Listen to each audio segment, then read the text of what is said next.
नमस्कार, प्रणाम। मैं सोनू कुमार आप सभी का फिर से स्वागत करता हूं आपके अपने चैनल पर। भारत संकट में है, आने वाला है संकट क्योंकि कल की अवतार आ चुके हैं। वे सभी व्यक्ति संकट में है जो पाप कुकर्म जैसे कार्यों में लिप्त है। श्री कृष्णा की नगरी के जैसे क्या इस कलयुग में भी कोई घटना घटने वाली है? और सबसे महत्वपूर्ण, त्रेता युग में रावण ने नौ ग्रहों को अपने कंट्रोल में रखा था। हिरण्यकश्यप ने भी सभी देवताओं को बंदी बनाकर कारागार में रखा था। क्या कलयुग में कलि पुरुष भी कोई ऐसी चाल चलने वाला है? क्या अग्नि जलवायु उसके कंट्रोल में आ चुका है? तभी ऐसी विकराल संकट भारत के आधा से ज्यादा राज्यों पर आ रही है। वहीं दूसरी तरफ वर्ल्ड मैप के आधा देश आर्थिक संकट से गुजर रहा है। स्थितियां बदलते देर नहीं लगती, पल में कोई राजा बन जाता है तो कोई फकीर। रसिया, यूक्रेन, फ्रांस, अफगानिस्तान ने कभी सपने में भी नहीं सोचा था कि उसके ऐसे हालात हो जाएंगे। विदेशों में कल की अवतार का डंका बज चुका है। शायद इसलिए वे भी कल की अवतार की तलाश में भारत आ रहे हैं। सेकेंड वर्ल्ड वॉर में 20 मिलियन रूसी सैनिक मारे गए थे। यूक्रेन के साथ उसके युद्ध में अब तक करीब 20,000 सैनिक ढेर हो चुके हैं। दूसरी तरफ यूक्रेन में लगभग 3 लाख मौतें हो चुकी है, हजारों गायब है, शहर शहर खंडर बन चुके हैं। हालात तेजी से बदल रहा है। पृथ्वी अपना भार को कंट्रोल करने में लगी है। कल क्या हो कोई नहीं जानता। अफगान के लोग ने कभी नहीं सोचा होगा कि तालिबान उस पर कंट्रोल कर लेगा। कोई तो है जो सारी साजिशें रच रहा है। अगर यह साजिश रुकी नहीं तो थर्ड वर्ल्ड वॉर होने में ज्यादा देर नहीं लगेगा।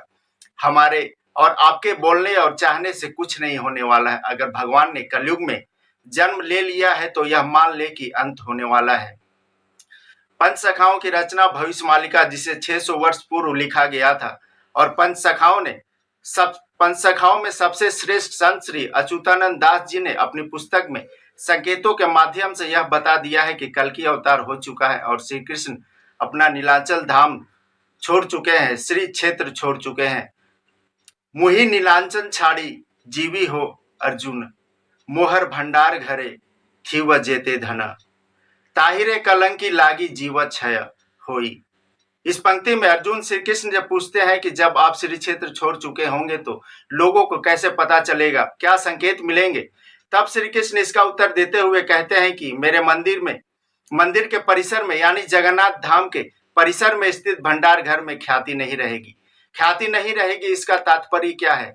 हो सकता है भंडार घर में महाप्रसाद बनाया जाता है। जगन्नाथ मंदिर का रसोई घर पूरे विश्व में विख्यात है। लोग या भक्त प्रसाद का तो अनादर नहीं कर सकते, उसे ठुकरा नहीं सकते, उसे ग्रहण तो अवश्य करेंगे।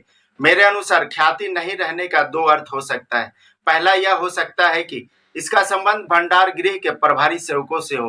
प्रभारी सेवक धर्म का आचरण नहीं करेंगे। और इसका दूसरा उदाहरण जो स्वयं श्री कृष्ण संकेतों से बताया है, आप सभी जानते हैं पिछले कुछ महीनों से ऐसा हुआ है कि जगन्नाथ धाम के महाप्रसाद को कई बार मिट्टी के नीचे दबा दिया गया है, क्योंकि वहां जो प्रसाद बनते हैं तो सबसे पहले भोग जगन्नाथ जी को लगाया जाता है, लेकिन कई बार जगन्नाथ जी उसको स्वीकार नहीं करते हैं, जिसके कारण प्रसाद को मिट्टी में दबा दिया जाता है। धीरे धीरे जगन्नाथ धाम की सारी चीजें बदल रही हैं। कल की पुराण और भविष्यमालिका पूर्णतः कल की अवतार पर रचा गया है, जिसमें वर्णन है कि कल की अवतार जब हो जाएगा तब जगन्नाथ धाम में स्थित ब्रह्म पदार्थ धड़कना बंद कर देगा। शास्त्रों के अनुसार ब्रह्म पदार्थ श्री कृष्ण का दिल है, जो आज तक जगन्नाथ धाम में सुरक्षित था, जो आज भी धड़कता है।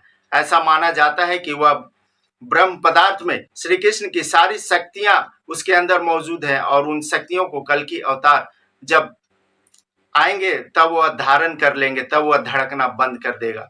जगन्नाथ मंदिर में अब यह बातें भी इस मंदिर से निकलकर सामने आने लगी है कि वह ब्रह्म पदार्थ अब धड़कना बंद कर चुका है। इसका सीधा सा मतलब है कल की अवतार हो चुका है। कल की अवतार ने जाकर उन शक्तियों को अपने अंदर समाहित कर चुके हैं, जिसके बारे में भविष्यमालिका में भी वर्णन है।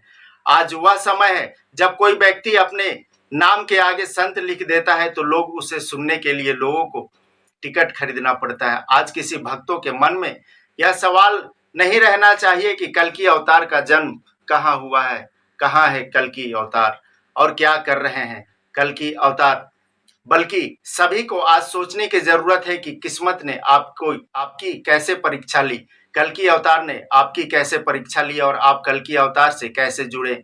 आप कौन सा कर्म करें कि और भी आप कल्कि अवतार के करीब पहुंच सके, कल्कि लीला को नजदीक से देखने का सौभाग्य प्राप्त कर सके। प्रभु के नीलांचल छोड़ते ही कलयुग समाप्त हो चुका है। भविष्य मालिका में संत कहते हैं, पेजलना फुही तोरा पड़ी बिजुली से जुगे जीव प्रभु नीलांचल छाड़ी। अर्थात जगन्नाथ के रसोई घर पर बिजली गिरेगी तब कलयुग की समाप्ति हो जाएगी और श्री जगन्नाथ नीलांचल को छोड़कर मानव रूप धारण करेंगे। पिछले कुछ दिनों में रसोई घर पर बिजली गिरी थी, जिसमें यह समझा जा सकता है कि श्री कृष्ण जी नीलांचल को छोड़कर मानव शरीर धारण कर चुके हैं। अब प्रश्न उठता है, कौन सा मानव शरीर? भविष्य मालिका में एक और भविष्यवाणी की गई है कि कल्कि अवतार ब्रह्म पदार्थ की शक्ति हासिल करेंगे, वहीं दूसरी तरफ यह कहना कि जगन्नाथ जी शरीर धारण करेंगे। ये दोनों बातें सत्य कैसे हो सकती हैं? अगर जगन्नाथ जी को स्वयं शरीर धारण करना था तो शक्तियां कल्कि अवतार को क्यों देते? आप में से कई भक्तों के मन में यह सवाल जरूर उठा होगा, जिसे जानने के लिए आप उत्सुक होंगे। कलयुग पहले के युग जैसा सरल नहीं है। त्रेता और द्वापर में लाखों बुराइयां थी, पर फिर भी धर्म और अधर्म की संख्या बराबर थी।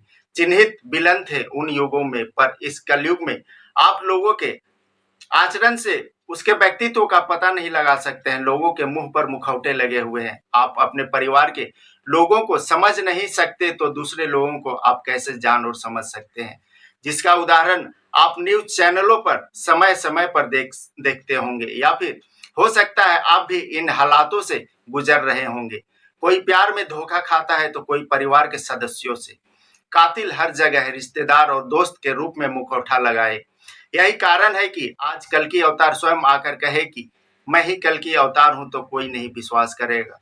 सैकड़ों कल्कि तो ऑलरेडी प्रकट हो चुके हैं, पर उन सैकड़ों में से किसी एक ने भी ऐसा कार्य नहीं किया है कि जो लोगों के हित और उनके कल्याण के लिए हो। लोगों को समझना चाहिए कि कल्कि अवतार कथावाचकों के जैसे एक स्थान पर बैठकर ज्ञान कम भाषण ज्यादा नहीं देने वाले हैं। उनका अवतार लोगों के उद्धार और पापियों का विनाश करने के लिए हुआ है। संत तो कल्कि अवतार हैं, बट विथ डुअल कैरेक्टर। उनके अंदर बहुत सारी विशेषताएं हैं, शक्तियां हैं, जो एक अवतार को अन्य से अलग करती हैं। आने वाले कुछ महीनों में यह सारी चीजें और भी साफ हो जाएंगे। दूध का दूध और पानी का पानी हो जाएगा, क्योंकि यह चारों युगों में से सबसे खतरनाक समय चल रहा है। और संकेतों से जैसे बीमारियों का पता लगाया जाता है, उसी प्रकार संकेतों से ही यह भी पता लगाया जा सकता है कि कलयुग का अंत कैसे होगा। जगन्नाथ मंदिर में मौत और खून के छींटे 3 संकेत देते हैं। पहला है प्रलय के संकेत, दूसरा जगन्नाथ प्रभु अपना धाम छोड़ चुके हैं, और तीसरा कल्कि अवतार हो चुका है। आज के लिए इतना ही। नए व्यूवर्स चैनल को सब्सक्राइब करते जाएं, वीडियो को ज्यादा से ज्यादा शेयर करें। धन्यवाद।